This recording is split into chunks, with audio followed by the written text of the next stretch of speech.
Report ఏదైతే వచ్చిన దాంట్లో మనం చూస్తూ ఉంటే పోలీస్ వారు ముందు నా దగ్గర వీడియో ఉంది.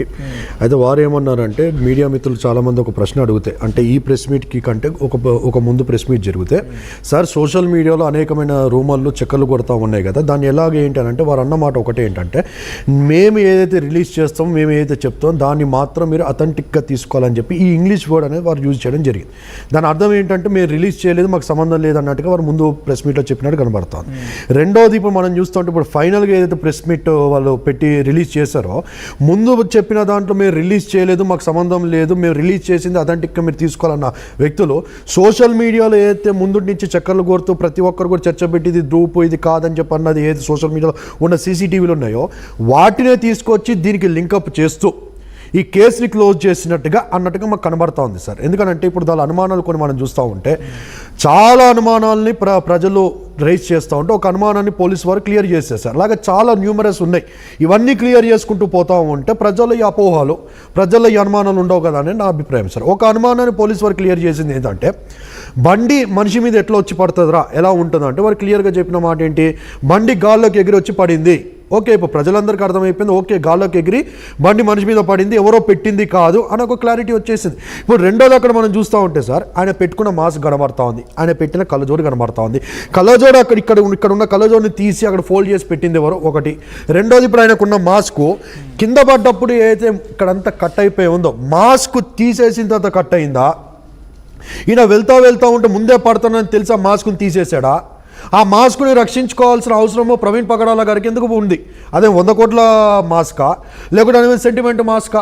మన మాస్క్ 13 అవర్స్ జర్నీ మొత్తంలో చూస్తూ కూడా హెల్మెట్ తీయకుండా మాస్క్ తీయకుండా ప్రవీణ్ పగడాల గారు చనిపోయేటప్పుడు మాత్రం మాస్క్ ఎక్కడ డ్యామేజ్ కాలేదే అంటే ఒక అనుమానం కనబడుతుంది. పోలీసు వారికి మా ఒక వినపము, ఇది రిక్వెస్ట్. ఇప్పుడు అది కూడా క్లియర్ అయితే ప్రజల్లోకి అపోహ అనే పోతా ఉంది. ఆ మాస్క్ చూస్తూ ఉంటే కింద ఫోల్డ్ అయి ఉంది, దాని మీద కళ్ళజోడు చూస్తే కళ్ళజోడు కూడా ఫోల్డ్ చేసి పెట్టినట్టు కనబడుతుంది. అంటే చనిపోయే ముందు మాస్క్ తీసేసి అక్కడ పెట్టి నైట్ టైం జర్నీ చేస్తున్నారు. 11:42 జరిగింది. నైట్ టైం లో స్పెట్స్ పెట్టుకొని అంత క్లియర్ గా విజిబుల్ ఉండకపోవచ్చు కదా, సో తీసైనా పాకెట్ లో పెట్టుకోవచ్చు, అది కింద పడిపోవచ్చు. దాంట్లో ఇంత అనుమానం వ్యక్తం చేయాల్సిన అవసరం ఉందంటారు? దాని మీద తీసి పెట్టింది ఎవరు? పాకెట్ లో పెట్టుకున్నారు, ఇక్కడ పెట్టినారు. ఇక్కడ ఉన్న ఈ యొక్క గాగుల్స్ ని ఇలా ఉన్న గాగుల్స్ ని తీసి అక్కడ ఇలా ఫోల్డ్ చేసి ఎవరు పెట్టి ఉన్నారు. ఉంటే గాగుల్స్ ఇలాగే ఉండాలా, లేదా ఎగిరేకుండా పడి ఉండాలా, ఇక్కడ ఉన్నది ఇక్కడే పగిలిపోయి ఉండాలా, కానీ దాన్ని ప్రాపర్గా ఫోల్డ్ చేసి మాస్క్ మీద ఎవరు పెడతారు? ఈయన పెట్టి చనిపోయాడా, ఇంకెవరైనా మార్నింగ్ వచ్చి తీసి అక్కడ పెట్టి అంటే అనుమానాలు చాలా ఉన్నాయి కాబట్టి ఈ విషయంలో క్లారిటీ ఇవ్వాలి. రెండోది నేను ఏమంటే ఈయన మాస్క్ పెట్టుకొని వెళ్ళాడు కదా. 11:41 ఒక పెట్రోల్ బంక్ యొక్క మనం సీసీటీవీ చూస్తూ ఉంటే బ్లింకర్తో ఒక బండి వెళ్తూ ఉంది, వెనకాల ఒక కారు వెళ్ళినట్టు కూడా ఉంది. ఆ కారు గురించి కూడా నేను మాట్లాడాలనుకుంటా ఉన్నాను. బ్లింకర్తో ఇప్పుడు ఆ బండి వెళ్తూ ఉన్నప్పుడు ఆ బ్లింకర్లో కూడా మాస్క్ ఉన్నట్టు కనబడుతుంది. ఆయన చనిపోయింది అప్పుడు 11:43-44కి 1 మినిట్ ముందు, 2 మినిట్స్ ముందు, 5 మినిట్స్ ముందు కూడా మాస్క్ ఉన్నట్టు కనబడుతూ ఉంది. ఇప్పుడు కరెక్ట్గా వాళ్ళు చెప్పేది 4th గేర్లో బండి ఉంది, 70 పైన స్పీడ్లోనే ఆయన డాష్ కొట్టాడు కాబట్టి బండి ఎగిరి పడింది, ఆయన షార్ప్ అబ్జర్వర్కి గుద్దుకొని ఆయన పగిలిపోయిందని చెప్పి అంటా ఉన్నారు. మళ్ళీ మాస్క్తో పడ్డ వ్యక్తికి ఇంత పెద్దగా ఇంజూరీ అయినప్పుడు మాస్క్ చిన్నగదా?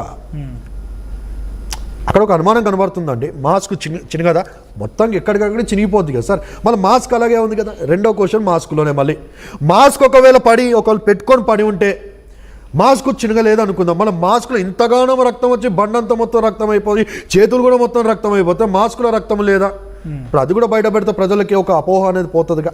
ఇలాగ చాలా కౌంట్ చేసుకుంటే అక్కడ చెక్కలు కనబడుతూ ఉన్నాయి. కొంతమంది వచ్చి ఏమంటా ఉన్నారు, కొద్దిగా జ్ఞానం లేని వ్యక్తులు నేనేమంటానంటే ఆ చెక్కని కొట్టినప్పుడు అంటే చాలా మంది ఏమనుకుంటారు చెక్కతోనే కొట్టారు కాబట్టి చెక్క మీద రక్తాలు ఉన్నాయని చెప్పి అంటా ఉన్నారు.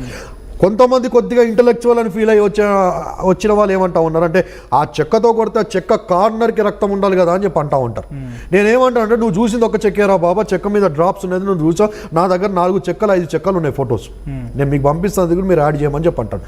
4-5 చెక్కల్లో కార్నర్లో కూడా రక్తం కనబడుతుంది. ఇట్లా కొడితే కార్నర్లో అంటుకుంటుందిగా.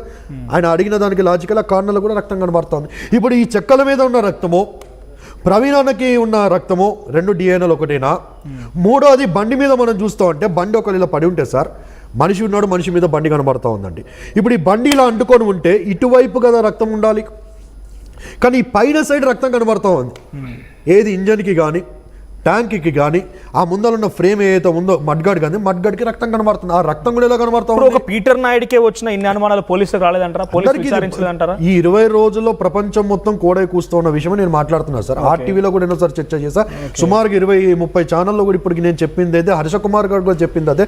హర్ష కుమార్ గారు చెప్పినందుకే కదా వారికి నోటీసులు ఇచ్చారు. కేపాల్ గారు కూడా అదే ప్రస్తావించి ఉన్నారు. మొదటి నుంచి ఆ బైక్ దగ్గరనే స్టోరీ స్టార్ట్ అయింది. ఆ మడ్గాడికి రక్తం ఎట్లా వచ్చింది? అది చిల్లినట్టు ఉందండి, అది క్లియర్ చూస్తే ఇలా చిల్లినట్టు ఉంది. ఇప్పుడు ఈయన పడేటప్పుడు ఏమన్నా కిందకెళ్ళి పంది పోయిందా, కుక్క పోయిందా, ఎలుక పోయిందా, పాము పడ్డదా, బండి కింద పడే చచ్చి ఆ రక్తం చిల్లిందా? ఆ రక్తము, కర్ర మీద ఉన్న రక్తము, మనిషికి ఉన్న రక్తము, 3 రక్తాలు ఒకటే డిఎన్ఏకి సంబంధించిందా? ఇప్పుడు ఆ విషయంలో కూడా ఒక అనుమానం కనబడుతుంది. అది కూడా క్లారిటీ ఇస్తే ఈ గొడవలు ఉండవు కదా. ఇప్పటిదా క్లారిటీ ఇచ్చారు, ఒక అనుమానం క్లియర్ చేస్తారు. ఏమని? బండి ఎగ్రి గాలి దగ్గర పడింది, సరే బండి మీదకి ఎట్లా వచ్చిందంటే క్లారిటీ ఇచ్చారు కదా. ఇప్పుడు ఈ ప్రశ్నలు ప్రజల్లో కనబడుతూ ఉన్నాయి. అనేక మంది మాట్లాడుకుంటా ఉన్నారు, చర్చిస్తూ ఉన్నారు. It's a kind request, it's a kind. పోలీసులు లాస్ట్ ప్రెస్ మీట్ తర్వాత కొన్ని అనుమానాలు వస్తున్నాయేమో కానీ ఆ ఫుటేజ్ ఏమైపోయింది, 2 గంటల ఫుటేజ్ అని కానీ ఇంత క్లుప్తంగా ఇంత వివరంగా ఆ మార్క్స్ ఏమైనా ఎవరు అడగలేదు, అంత డౌట్ అయితే రాలేదు. మీరు కొత్తగా రైజ్ చేస్తున్నారు కానీ సార్. ఇప్పుడు డాగ్ స్క్వాడ్ వచ్చినా కూడా అక్కడ బండ్ల మీద ఎవరిదైనా మరకలు ఉన్నాయా, ఫుట్ ప్రింట్స్ ఉన్నాయా, ఫుట్ ప్రింట్స్ ఇక్కడ ఉన్నాయని చెప్పి అంటా ఉన్నారు. ఆ ఫుట్ ప్రింట్స్ ఉన్నాయా, బండి మీద ఫుట్ ప్రింట్స్ ఉన్నాయా, ఫింగర్ ప్రింట్స్ ఉన్నాయా, ఎవరైనా ఎంటికలు ఉన్నాయా, ఏమైనా దొరికాయా? చిన్న ఆధార ఎంటికతో కూడా పట్టుకొని మన డిఎన్ఏ టెస్ట్ తో కూడా పట్టుకున్న రోజులు కూడా మన ఈ డౌట్స్ ఆన్సర్స్ రాలేదే. ఇప్పటిదాకా ఈ డౌట్స్ నేను ఏవైతే అడుగుతా ఉన్నానో ఈ డౌట్స్కి మనకి ఇప్పటిదాకా ఆన్సర్స్ ఇవ్వరు. మొన్న పెట్టిన ప్రెస్ మీట్లో సోషల్ మీడియాలో వచ్చేవి కూడా అథెంటిక్గా మీరు తీసుకోదా, మీరు రిలీజ్ చేసింది కాదు, మాకు సంబంధించింది కాదని చెప్పి అన్న ప్రెస్ మీట్ పెట్టి చెప్పిన ఒక పేపర్లో వచ్చిన క్లిప్పింగ్స్ కూడా మన దగ్గర ఉన్నాయి సార్. నేను మీకు పంపిస్తాను. అన్న డిపార్ట్మెంట్ వారు ఇప్పుడు లాస్ట్కి వచ్చి మాకు సంబంధం లేదు, మేము రిలీజ్ చేయాలన్న సోషల్ మీడియాలో ఉన్నాయి తీసుకొచ్చి ఆ వైన్స్ గీన్స్ అన్ని కలిపేసి ఇక్కడ కేసు క్లోజ్ చేసినట్టు కనబడతా ఉంది. నాకు తెలిసి సోషల్ మీడియా ఇక్కడ వాలేదు. వాళ్ళు మేము రిలీజ్ చేసింది మాత్రం ఇంతవరకు మాకు తెలుసు, వాటి గురించి మాకు తెలియదు అని వాళ్ళు అన్నమాట ఏంటంటే మేము రిలీజ్ చేసింది అథెంటిక్ గా తీసుకోవాలి. మీడియా మిత్రులు అడిగిన ప్రశ్నలు సార్ సోషల్ మీడియాలో జరుగుతూ ఉన్నాయి అంటే మేము ఏవైతే రిలీజ్ చేసే దాన్ని మాత్రమే మీరు నిజంగా తీసుకోండి, అథెంటిక్ గా తీసుకోండి, మీతో మీరు నమ్మకూడదు అని ఈ మీడియా మిత్రులు అడిగిన క్వశ్చన్కి ఆయన చెప్పారు. ఇప్పుడు అవే సోషల్ మీడియా తీసుకొచ్చి వాళ్ళు లింకప్ చేసి మాట్లాడుతుంటే ఇప్పుడు అక్కడ కూడా డౌట్ రైజ్ అవుతా ఉంది కదా. ఇప్పుడు మీరు మాట్లాడుతున్నారు కదా, ఇదే అనుమానాలు కుటుంబంలో లేవంటారా? ఇదే అనుమానాలు ఇంకెవరికి లేవంటారా? మీరు మాట్లాడిన మాటలు ఇంతవరకు మీరు పుట్ ఫార్వర్డ్ చేసి పోలీసులు క్వశ్చన్ చేయడం కానీ న్యాయస్థానం వరకు వెళ్ళడం కానీ జరిగింది ఏదైనా? వాళ్ళ చెల్లి చెప్పకనే డైరెక్ట్ గా చెప్పేసింది. జెసికా గారు చెప్పకనే చెప్పారు. ఏమనంటే లెట్స్ ఫర్గివ్ యాజ్ జీసస్ ఫర్గివ్డ్ అని చెప్పన్నారు. ఫర్గివ్ అనే వర్డ్ ఎందుకు తీసుకొచ్చి ఇఫ్ ఇట్ ఈస్ యాక్సిడెంట్ అన్నప్పుడు జెసికా గారు ఫర్గివ్ అనే వర్డ్ ఎందుకు యూజ్ చేశారు? మీరు అంటున్న ప్రకారంగా ఎవరైనా కొట్టి ఉంటారు, దాడి చేసి ఉంటారు, కర్ర విరిగిపోయింది, తెలియదండి ఏం జరిగిందో మాకు తెలియదు. బట్ ఇక్కడ అనుమానాలు కనబడతా ఉన్నాయి కాబట్టి ఒక వ్యక్తిని తన భర్తని ఇంత ఘోరంగా నిజంగా జరిగే ఉంటే ఎందుకు ఉపేక్షించాలి ఆవిడ? అది ఇప్పుడు ఆవిడ బయటకు వచ్చి మనకి గందరగోళం ఉండదు అంటే మాకు మేము విన్నది ఏంటంటే ఇప్పుడు ఆవిడకి అన్ని కోణాల్లో she already screwed up. I mean she already tight గా ఉంది సిచ్యువేషన్. మేబీ డిపార్ట్మెంట్ ప్రెజర్స్ లో ఉన్నారు, థ్రెట్ పరంగా ఉన్నారు అని చెప్పి ఒక విషయాన్ని అయితే మాకు తెలుసు. హర్ష కుమార్ గారు డిపార్ట్మెంట్ థ్రెటనింగ్స్ ఉన్నా కూడా మానవ హక్కుల సంఘాలు డిపార్ట్మెంట్ థ్రెట్ అనేది కాదు కానీ డిపార్ట్మెంట్ వాళ్ళు కూడా ఎవరైనా జనరల్ ఎక్కడైనా కానీ చెప్తారు ఎవరు మీరు మాట్లాడొద్దు, మీడియాకి వెళ్ళి కూడా మీరు ఏం మాట్లాడొద్దు, మీడియా కూడా స్టేట్మెంట్స్ అంటే ఎవరైనా జనరల్ చెప్తారు. బికాస్ ఇది మేము ఇన్వెస్టిగేషన్ చేస్తాం కూడా మీరు ఎక్కడ కూడా ఏం చెప్పడం జనరల్గా ఎవరైనా చెప్తారండి. ఇంత పెద్ద సెన్సేషన్ అప్పుడు చెప్పరా? చిన్న కామన్ సెన్స్ తో కూడా ఆలోచించినా కూడా ఎవరైనా చెప్తారు. జనరల్గా వాళ్ళని పిలిచినప్పుడు వాళ్ళని ఇంటర్గాషన్ చేసినప్పుడు కూడా మీరు మీడియాకి వెళ్ళకండి, మీరు ఎక్కడ స్టేట్మెంట్స్ ఇవ్వకండి, బయట ఎక్కడ అది చెప్పరా? సింపుల్ గా ఆలోచిద్దాం. చెప్పరా? చెప్తారు ఖచ్చితంగా. నాకు కూడా వేరే సోర్స్ నుంచి తెలిసింది. నాకు వేరే సోర్స్ ప్రకారం మీరు ఎందుకు మరి ఫ్యామిలీతోని ఇలా జరిగి ఉంటుంది అనేది ఒక నా దగ్గర 6 నంబర్లు ఉన్నాయండి. నా దగ్గర 6 నంబర్లు ఉన్నాయి ప్రవీణ్ అనే. ఇవన్నీ స్విచ్ ఆఫ్ లో ఉన్నాయి. వారు అందుబాటులో లేరు. రెండో నాకు తెలిసిందంటే వాళ్ళ స్టేట్ లో కూడా లేరు. నేను ఫోన్ లో చాలా సార్లు మాట్లాడాను. ఫోన్ లో ప్రత్యక్షంగా. సో ఫస్ట్ స్టార్టింగ్ లో చాలా మంది మీలాంటి వాళ్ళే ఆ ఫుటేజ్ అంతా ఫేక్, అసలు అంతా ఏఐ క్రియేటెడ్ ఫుటేజ్ అన్నారు. ఇప్పుడు చాలా క్లియర్గా పోలీసులు చెప్పిన తర్వాత మేము ఫుటేజ్ నమ్ముతున్నాము కానీ మాస్క్ ఎలా వచ్చింది, స్పెట్స్ ఎలా ఫోల్డ్ మళ్ళీ కొత్త ఫుటేజ్ కోసం కూడా మాట్లాడతాను. నేను అట్లా ఐ టేక్ మై స్టాండ్ అంటాను నేను. కొంతమంది భయపడేసి, కొంతమంది బ్రైబ్కి గురై, లేకుండా అనేక కారణాలు బట్టి ఒకవేళ మాట్లాడిండొచ్చు. But again I'm taking a stand. నా మాటపై నేను నిలబడుతూ I appreciate the police department అని చెప్పి అంటాను. ఎందుకంటే వారు ఈ 20 days చాలా కష్టపడ్డారండి. 400 CCTV ఫుటేజ్లు హైదరాబాద్ నుంచి కూడా పెట్టారు బయట. అంటే ఇట్స్ నాట్ ఎ జోక్. చాలా కష్టపడ్డారు. చాలా మంది ఇట్లాంటి నేను చెప్తాను ఎందుకు ఫేక్ అన్నారంటే వి అప్రిషియేట్, ఎందుకంటే ఫస్ట్ వీ నీట్ అప్రిషియేట్ కాబట్టి వీ అప్రిషియేట్ ఎఫర్ట్స్. అయితే ఈ సీసీటీవీ ఫుటేజ్ మనం చూస్తూ ఉంటాం అయితే లాస్ట్ సీసీటీవీ ఫుటేజ్ అయితే కనబడతా ఉందో వాడు ఎవడైతే డూపు ఏ కాదు, అది ఖచ్చితంగా చేశారు. డూపు అన్నారు. ఇప్పుడు ఆ డూప్ కోసం నేను మాట్లాడితే ఎవడో లారీ కింద పడి చావబోయినోడు వాడిని మనం అబ్జర్వ్ చేస్తే వాడు పడ్డప్పుడు ఫల్టీలు కొట్టప్పుడు వాడు షెట్టు పైకి వెళ్తుందండి. షెట్టు పైకి వెళ్ళినప్పుడు లోపల మీరు బనియన్ చూస్తే వైట్ కనబడతా ఉంటుంది. ఈయన చనిపోయినప్పుడు ఈయన బనియన్ చూడండి, ఈ పై ఆయన జిప్పు షర్ట్ వేసుకున్నాడు కాబట్టి కొద్ది పక్కకు వస్తే ఇక్కడ black, red and black colour stripe వెళ్తూ ఉంటుంది ఈ బనియన్ పైన ఉన్నది. అంటే కింద పడిపోయిన ఫస్ట్ వ్యక్తి డూప్ అంటారా మీరు? అందుకే అంటూ ఉన్నాడు అనుమానాలు. అందుకే ఇప్పుడు పోలీస్ వారు ఇప్పుడు నేను నా చేతిలో ప్రభుత్వం ఏది ప్రవీణ్ అని చెప్పి మళ్ళీ లోపల వైట్ బనీన్ ఎందుకు ఉంది?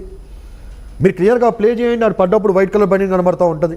ఇప్పుడు ఆయన చనిపోయినప్పుడు ఇక్కడేమో red and blue colour stop కనబడుతుంది.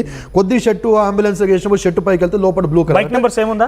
బైక్ నెంబర్ సేమ్ ఉందిగా. ఏది bike number? Okay, bike will come to the point అండి. బైక్ ఇప్పుడు అది ఏ బైక్ కూడా డూప్ అని చెప్పి చాలా మంది 3 బైక్లు యూజ్ చేస్తారు. ఒక దగ్గర డూప్ చేయొచ్చు, రెండో దగ్గర డూప్ చేయొచ్చు. 400 సీసీ కెమెరా డూప్ చేయలేదు. పాయింట్ టు పాయింట్ వద్దాం. ఇప్పుడు నేను అదే అంటా ఉన్నాను. బనీన్ దగ్గర అయిపోతుంది అంటుందా? బనీన్ మీద క్లారిటీ ఇవ్వండి. చాలా అనుమానాలు, ఒక అనుమానాలు కాదండి, ఇక్కడ 1,00,000 అనుమానాలు కనబడతా ఉన్నాయి. ఒక్కొక్క అనుమానానికి క్లారిటీ ఇవ్వాలి. ఇప్పుడు ఒక అనుమానం బండి ఎగిరి పడిందని చెప్పి ఈ బనియన్ కథ ఏంటి? వీడేమో వైట్ వేసుకుని ఉన్నాడు, చనిపోయినప్పుడు బ్లూ బనియన్ కనబడతా ఉంది. ఎందుకు బనియన్లు డిఫరెంట్ కనబడతా ఉన్నాయి? ఆ సీసీటీవీ ఫుటేజ్ లో బనియన్ కలర్ ప్యాంట్ చూస్తా ఉంటే ప్యాంట్ డిఫరెంట్ కనబడుతుంది. మనం జోసెఫ్ తో మాట్లాడు. జోసెఫ్ గారు మన చాలా కూడా చాలా సార్లు వచ్చారు, మీరు కూడా ఇంకా అనుమానాలు వ్యక్తం అవుతున్నాయి. అనుమానం ఉండడం తప్పులేదు, ఎందుకంటే అఫ్ కోర్స్ ఒక ఇన్సిడెంట్ జరిగింది, అది ఇన్సిడెంటా లేకపోతే హత్యనా తెలుసుకోవాలన్నా ఖచ్చితంగా వాళ్ళకి ఏదైతే హక్కు ఉందో దే ఆర్ ఎక్స్ప్రెసింగ్. కానీ డూప్ అనేది సార్ అది కొంచెం మనం ఆలోచించాలి. డూప్ లారీ కింద పడడము అంత రిస్క్ ఎవ్వరు తీసుకోరు సార్. అది ఒక మూవీ కాదు. సరే మీరు మీరు డ్యూప్ అన్న దానికి మీరు చూడండి. సరే నేను చెప్తాను. మీరు కూడా వ్యక్తపరచచ్చు. ఒక నిమిషం మాట్లాడండి. డ్యూప్ అనేది స్టంట్ ఎక్కడ